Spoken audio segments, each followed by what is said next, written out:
孙中山先生曾经有一个愿望，就是五族共和，这个理想呢，今天还没有实现。那中国现在和未来都在面临一个非常严重的民族问题，中国民族之间的这种交流沟通至关重要。今天呢，就是我们也非常高兴的邀请到了达赖喇嘛尊者，驻北美的代表罗桑念扎先生，下面有请罗桑念扎先生主持。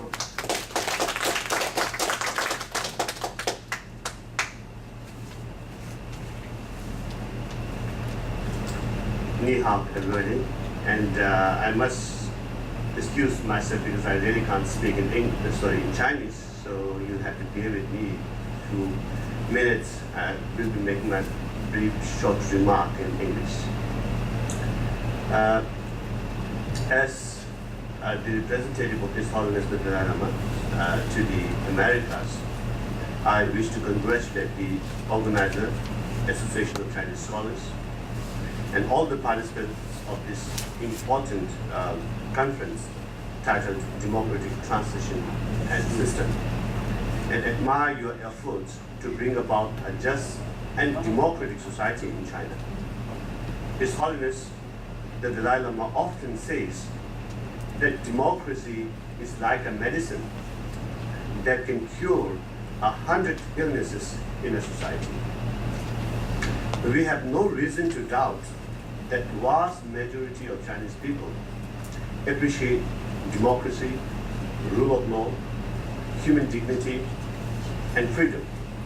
And you share the same dreams to be free from fear and sufferings like any other people around this world. There were great sacrifices made by Chinese brothers and sisters in the name of democracy and rule of law, including Liu Xiaobo, the Nobel Peace Laureate, who is still behind bars. Democracy is very dear to Tibetan people also. His Holiness has made tremendous efforts during the past 5 decades of our exile period to democratize Tibetan society. His Holiness was convinced from the very beginning that only a genuine democratic society can ensure survival of Tibetan freedom struggle. Democracy can give legitimacy to the struggle of the Tibetan people and also build able leadership amongst the exiled Tibetan community. Today, Tibetans in exile fully enjoy all fundamental democratic rights and freedom enshrined in the Tibetan Charter, which governs the exiled Tibetan community. Our political leaders and members of parliament are directly elected by the people. The day after tomorrow, on August 8, Dr. Lobsang Sengye is being inaugurated in Dharamsala as the new political leader of the Tibetan people. He was elected to head the Tibetan administration by Tibetans in exile during a general election held March this year. We are proud that despite not having our own homeland, we have been able to promote genuine democratic society in our community. This, we believe, would be the best gift we can ever present to the Tibetans inside Tibet when there is an opportunity of reunion. We are cognizant of the fact that large number of Chinese brothers and sisters are ignorant of the situation inside Tibet and are not fully aware of the true aspirations of the Tibetan people. It is indeed not their fault. The Chinese central government's policy of censorship and controlled media is denying its citizens of freedom of information, and one-sided and distorted information is being spread to its people. Such policies will create distrust and resentments amongst the general public in the long run. His Holiness always used to say that the 1.3 billion of people in China have every right to know the reality, and that 1.3 billion people in China also have the ability to judge what is wrong and what is right.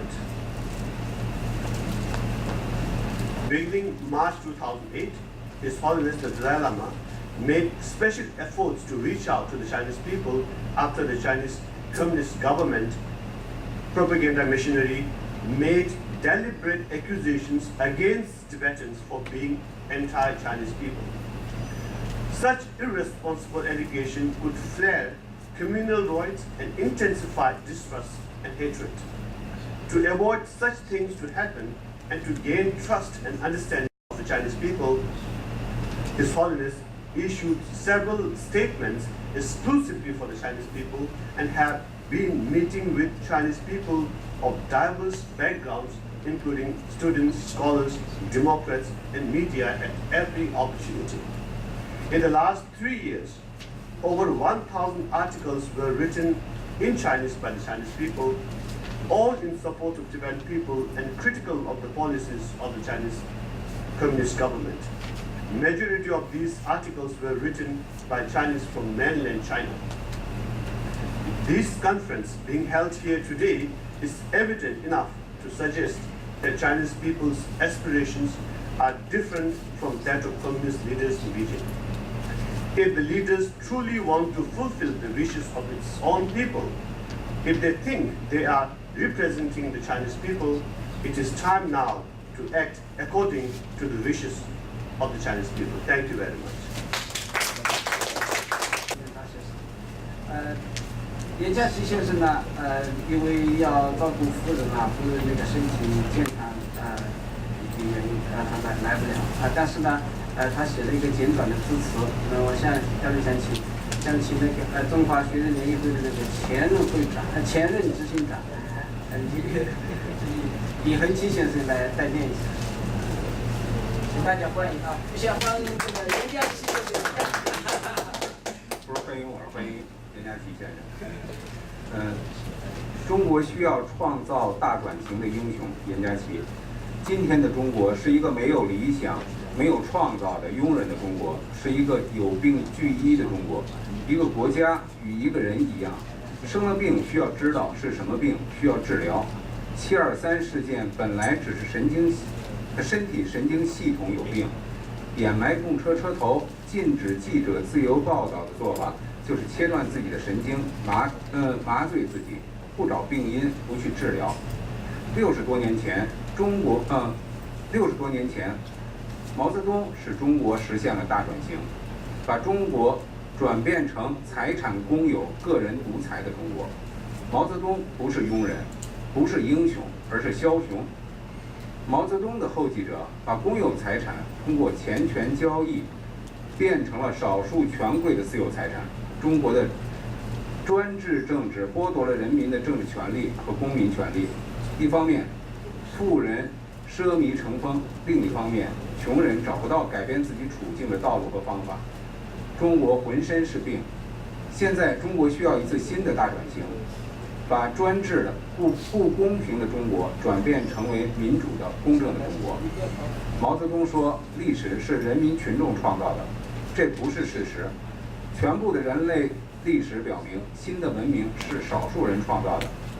历史上的重大变革是少数人发起的。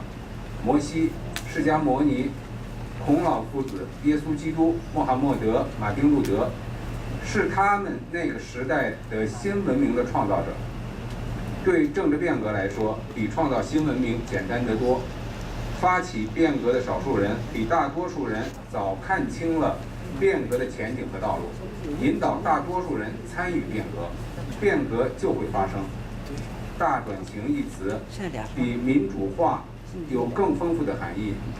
对今天中国的现实来说，大转型首先是指离开专制政治的轨道。大转型容纳转型的各种方式，从有秩序的变革、突发的变革到激烈的革命。大转型也包括不立即民主化的改革，如江平的法治天下。